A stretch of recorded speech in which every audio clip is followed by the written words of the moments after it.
The challenge of space. Catherine Goebel had wondered what the next challenge would be for Langley researchers, and Sputnik gave her the answer. Space had long been a dirty word at airplane-focused Langley, something that the researchers weren't really supposed to spend their time working on. Congress had warned the researchers not to waste taxpayer money on science fiction and dreams of manned spaceflight. The laboratory was tasked with designing and improving aircraft that had practical applications right here on Earth.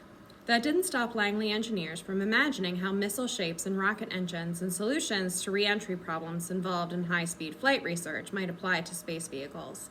Any aircraft that traveled into space first had to pass through the layers of Earth's atmosphere, accelerating through the sound barrier and then escaping the pull of Earth's gravity before settling into the 18,000 miles per hour speed that characterized objects locked into low Earth orbit.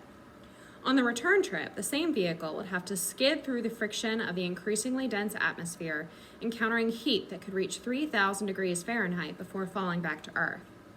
Now that the Russians had a head start in space, the United States was eager to join the race, but engineers debated about how to start. Some favored an aircraft designed like a plane that could elegantly orbit Earth and then glide back through the atmosphere, but that might take too much time. With beating the Russians now a national priority, engineers felt pressure to find the quickest, surest way into space. The Flight Research Division, where Catherine Goebel worked, specialized in doing research involving real planes, not parts or models like people who worked in the wind tunnels.